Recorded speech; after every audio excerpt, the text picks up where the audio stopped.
Thank you very much. Some of you saw us earlier, or saw me earlier today, or most of you did.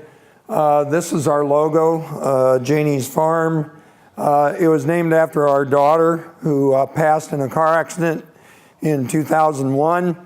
I'd looked at organics in 1994, done a lot of stuff in sustainable agriculture back in the day, but never had the opportunity, and the markets weren't available back then that became possible in the early 2000s. So it was actually in conjunction with our daughter's passing that a man by the name of Herman Brockman, who was a university professor at Illinois State University, owned a small piece of that came from his family, and he found out that I was interested in organics, and he said, I want you to transition 32 acres for me. Well, you know, it was one of those things. It took me a couple of years to make the decision. In 2003, we started with Herman on transitioning his 32 acres. And with 2 crops under my belt, I said, you know what, this is what I want to do with the rest of my acreage. At that time, it was about 750 acres. We've grown a lot since then. And my son got a degree from the University of Illinois in 2012. And he was part of the reason that I went organic. He said to me when he was young, Dad, I'd really like to farm. And I knew that at 750 acres in the middle of corn country, there was no way I was going to be able to compete with the big guys, and I didn't want to do that. Didn't want to get caught up in that squirrel cage. And the idea of him not having to handle a pound of insecticide or herbicide to me was a great thing.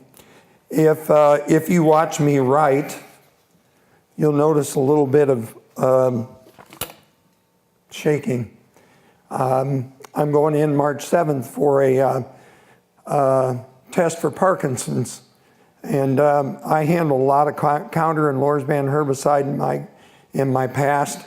Probably was sinful and unclean. And so I may be paying for that. Hopefully it's just old age, and it won't be anything major, but I guess this is a word of warning to you younger people. If you're thinking about transitioning and you haven't, I would encourage you to look long and hard, because your health, your family's health is important. And I'm not saying anything against conventional farmers, believe me. I was one. I have almost all my friends are, and but it does concern me, and I'm not the only one who has issues. So I was asked to talk about food grade grain production, small grain production, from the seed to harvest. So we have a vacuum system that we have bulk grain seed, bulk seed, and that's what the first picture is. Second picture, we have 2 2388 international combines, and that's what we use to harvest. It's important to choose the right seed for what you're doing. Up until 2 years ago, I was planting only soft white winter wheat or soft red winter wheat. You know, there's a choice you have there. You can sell it to the feed market, or you can ship it all the way out to the East Coast, and it's about like the feed market by the time you put the trucking on it. Or, as I told a group of older ladies from the Farm Bureau Women's Committee, we've expanded now to where we sell soft red winter wheat to distilleries. So if we can't feed you, we're going to get you drunk. So anyway, so now, well, 2 years ago, we made the decision to look into flour milling. We're 70 miles out of Chicago, and I can mirror some of the thoughts that Gilbert has about the marketing and about about the milling and about proximity and promoting. But now we're using hard red winter wheats, hard red spring wheats. We didn't get it planted this year, but next year we'll be using soft white winter. We're using some heritage varieties. We actually have a little turkey red, and we also have, this spring we're planting emmer. If I can get some acorn seed, I'm gonna have some of it. Those are two spring varieties that there's a large demand for. They don't yield as much, but they do command a little better price. We have a friend of ours that's raising barley for us. We have some rye planted, and this past year we raised buckwheat. Now, if we got enough time, I'll discuss with you about buckwheat and 17 inches of rain in August. So, in order to choose the right seed, we have to be looking at all different varieties. And Julie and Allison Krill from the University of Illinois with Fred, in conjunction with Fred Kolb, and I believe Cornell University, we're all running the same trials of different varieties of wheat. Now, if you look here, this is our soft red winter wheat trial here. This here is all heritage varieties. And if you want to look in the background of that, we don't have hills where I'm at. That's pretty well all flat.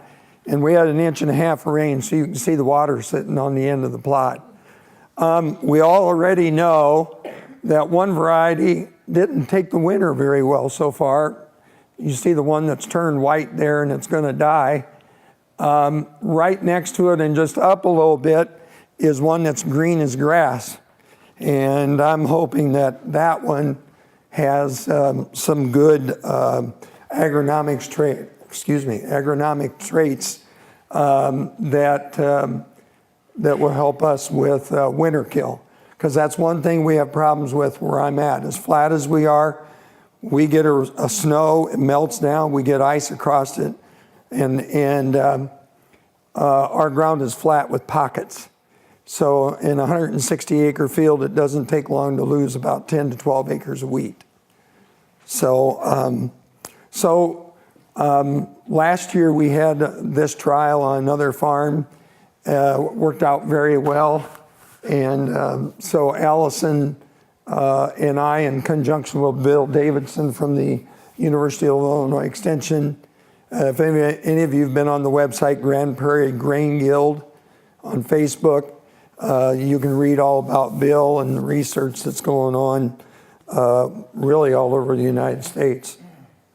So again, it's important to start with good quality wheat seed. And I'm going to mirror Julie's comments about diseased wheat. Last year we bought Glen wheat. We bought out of Albert Lee, and it wasn't their fault or any issue, but we had smut. We had loose smut in the wheat. When I called them about it, they said, you know, we don't have to worry about that where we're at. Well, I'm in Illinois. And so, you know, I am working with Farmer Ground Flour out of Trumansburg, New York. And the farmer that owns part of that, Tor Oshner, and I have been talking about how do we get rid of this stuff. Well, as Julie said, the conventional farmer can use a seed treatment and take care of that. So what we're probably going to have to do is to have Glen wheat raised by a conventional farmer with treatment on the seed, and then sell us wheat from his farm so that we can use it for seed. It'll still be non-GMO, non-treated, but as an organic farmer, there's really no way for us to get rid of the loose smut. Yeah, long rotations are virtually the only way. Yeah. So here's some of the varieties that we're raising.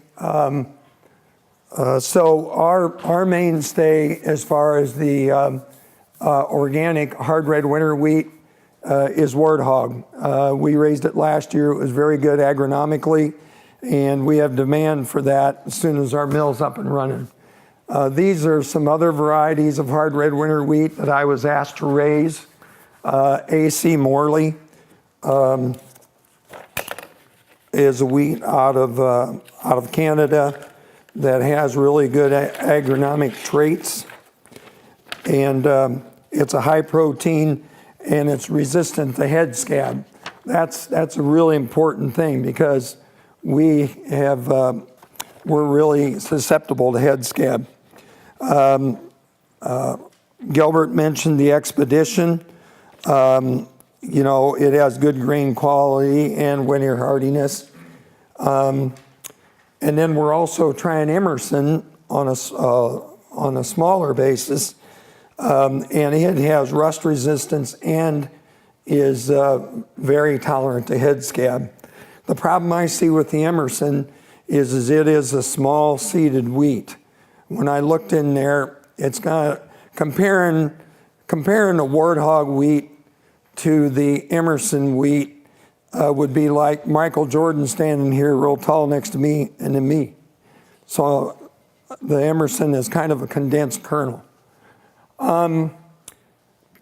As far as hard red spring wheat, the demand that we have is for Glen. We're going to have about 250 acres of Glen this year. And then I'm trying about 20 acres of this Dillon wheat. Dillon, I believe, was out of the University of South Dakota or North Dakota. Okay. Anyway, story behind that is the man who developed that lost his son, and his name was Dillon. So I've got kind of a personal touch to that one. Ayersman soft red winter wheat was a variety that Fred Kolb came out with last year. The University of Illinois has bred for two things: short stature and high yield. That was their mantra, because in southern Illinois, those farmers don't want a lot of straw. They want to be able to get in and no-till soybeans for a double crop, and they want a high yield. So until we showed up on Fred Kolb's doorstep and said, hey, we need a good organic wheat, Fred hadn't really even considered this variety, but it has real good agronomic traits, but it's about that tall instead of that tall. And so it shades, it's got really good leaf structure. The other thing we're raising about 40 acres of saber oats. And then we also have the emmer. We're going to have probably 20 acres of emmer and a few acres of eichhorn. And again, that's because we've we got a demand for it. So varietal differences, if you want to see the difference, this here is the Emerson on that side. They were planted within a week of each other. And on this side is the AC Morley. And we didn't do anything different to them. They were both put in at about 160 pounds the acre. But as you can see, the AC Morley is a more vigorous plant that got more size. And in central Illinois last year, we were in 60-degree temperatures almost into mid-November. So, you know, so I'm anxious to see what Emerson does, because it's supposed to have good agronomic traits, but as of right now, I'm a little nervous about it. So agronomics, what do? Okay, so we apply our manure right before planting the wheat. We put on 2 to 2.5 ton of chicken litter. Going back to what other people have said, we watch our rotation. We don't follow corn with wheat. We plant thick, anywhere from 150 to 175 pounds the acre. Spring wheat, I got a couple of slides in here. You better be ready to harrow your spring wheat, because you have to stay ahead of the weeds with it. at the time when the spring wheat is germinating, is the same time the grass is going to start germinating. And so you better plan on having a really good harrow. And we've got an old one, and you'll see a picture of it from the 1950s, but we were buying a 40-foot Ironbach. Organic fungicide, and I've got question marks there. There's something called Regalia, and there's Keyplex 350. These are not really fungicides. And for a dumb German farmer like me, having somebody dumb it down is you put this bacteria, or this good fungus, I should say, like the yeast hydroxylate and Keyplex, you spray it on Mother's Day right before we have flowering, and the good fungus is on the plant and there's no room for the head scab. It's questionable whether it works or not. We have used both products on a trial basis, and we haven't seen something that we can hang our hat on. So the biggest thing is watch the weather. We've had 2 years ago or 3 years ago, we had 5 inches of rain right when the wheat started to flower and started to pollinate, and it took 100 bushel wheat down to 55. And we had the most beautiful green field of wheat. By the time that it was just starting to turn, a lot of those heads were brown. And we had a 6 part per million Dawn number. So early harvest. We're going to start harvesting at 18 to 20%, and we're going to dry it down. I got a couple more pictures, but I want to go through this first. We're going to dry it down. We're going to get started as soon as we can. Like Julie said, if you get a couple of rains or you get a delay, you have growing in the heads, and the sooner we can get it, you never get better, higher quality than the day it matures. From there, it's a race to the bottom. The other thing is we have monitors on our bins that measure the moisture and humidity, and it automatically kicks on the fan for aeration, so that we don't have an issue with spoiled grains. The other thing is when it starts to get warm, you got to watch for insect infestations. Above 55 to 60 degrees, you can start to have like meal moths or beetle damage. Can you dry with heat when you're going into a market? Very slowly. Like the grain really shouldn't get above 85 to 90 degrees. I put some of the critical temperatures on this. One of the things I recommend if you haven't been doing this before is crop insurance. The other thing I will tell you is what I found out in Iroquois County, Illinois. Nobody plants that here. Nobody plants spring wheat. Nobody plants buckwheat. Well, there is a NAP insurance program. If nothing else, it can help you get your expenses back. But there are programs that you can insure some of these crops if you want to try them for the first time. Also, you can sign up for CSP. That's talking about doing your brassicas, growing your own nitrogen, like using cover crops, and also with rotations. So when you are transitioning to organic, these are some programs that you can use that will help you to reach your goal of organic. In a perfect world, I would love to have no manure on my farm, and I would love to raise all of my nitrogen with legumes. Unfortunately, landlords want to be paid. And so, we have to do what we have to do. So, I called Tor Oshner the day we were doing this, and we were setting our old harrow. That's an 8-row wide, 25 foot 3 inches. And I said, Tor, I'm going to send you a picture. Look what I'm doing to my wheat. He sent a text back. He said, you're not aggressive enough. He said, if you can still see green out there, you're probably not going hard enough. Well, I can tell you that made me sick. I didn't sleep for 2 nights, and then a couple of days later, I started to notice that my wheat had tillered out, and it looked beautiful. And so it's vitally important. This was our Glen wheat last year. Vitally important that at that stage was the first harrowing we did.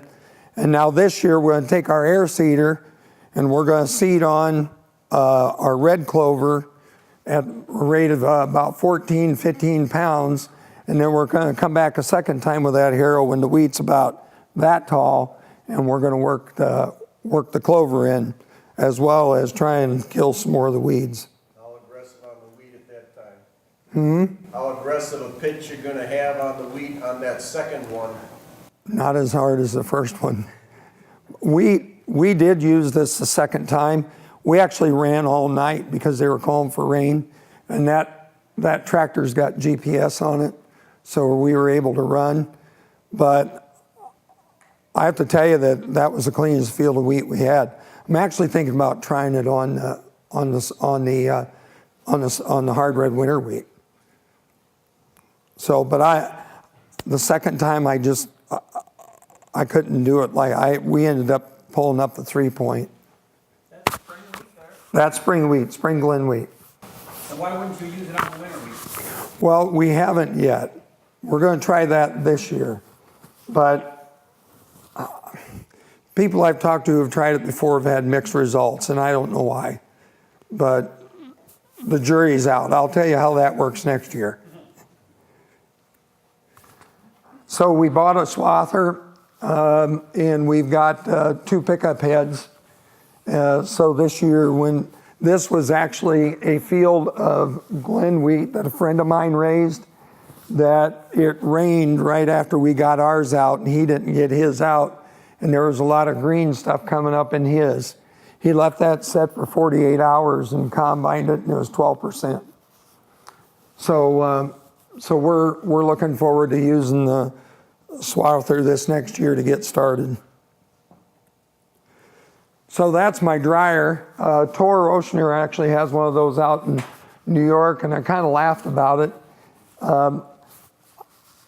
I had a great day one day a few years ago when I sold my Balin batch dryer. I hated that thing with a passion when I was a conventional farmer. I love this thing. We've run, I don't know how many loads of corn through it, and then we had some wet beans, so we dried beans down with it. And now I've got some 15% wheat that has to go out to the East Coast of soft red winter wheat, and we're going to run that through that dryer as well. So, but this is what we're going to use once we get our wheat harvest. It'll come into this dryer first. It takes about 2 hours to dry 500 bushel with this. What is it? It's a GT dryer out of Kansas, and it's a batch dryer. So you drop the, it's pretty simple. You drop the hopper down right here, dump right into it with a wagon, or we've got a belt veer that comes out from underneath the truck. But you dump right into it, 500 bushel. It'll dry down. It has its own settings, so it'll kick itself off automatically, and then it cools down. We swing that piece right there, swing that hopper or the spout around to this side, and instead of it circulating, it comes out of the spout. Very easy design. I can even run it. So. Is there a minimum batch size? Well, that's a 500 bushel dryer, and we did about 350 in it, and we felt that was, Does the manufacturer have a recommended minimum size? no, you can buy them in 300 and 350 size. They're on Craigslist. Here's our aeration system that we have on our 36-foot bends. We can set at what temperature we want it, what moisture we want it, and it'll automatically kick on when the air is at a certain temperature and humidity. So we talked a little bit about a flour mill. We're actually having all of the infrastructure there built right now. If you ever decide you want to do something like we're doing, figure it's going to take twice as long as what they tell you and twice as much money. But we ended up, almost all of our equipment is going to be coming out of Oregon. In order to build the system we have here, we have to have fire suppressant. We have to have a bag house that will, it has to be explosion proof. And so, and everything is negative air. So it's all moved by vacuum. But we were hoping to be up by October. And let's see, what is it, the middle of January? Almost the end of January. And now our ship date is February 27th. So, I mean, I've been losing sleep at night about this thing, but when it all comes down to it, we'll be legal, we'll have everything, our buildings being inspected, and so life's good. So be looking for the next opportunity. You know, 2 years ago, I'd seen loaves like that, but I sure hadn't eaten any. And now I can't go back to that stuff in a loaf, you know, like in a wrapper. You know, one thing about organic farming, about small local farm markets is there's all kinds of opportunity out here. You don't have to wait for somebody to give you $2.90 for your corn.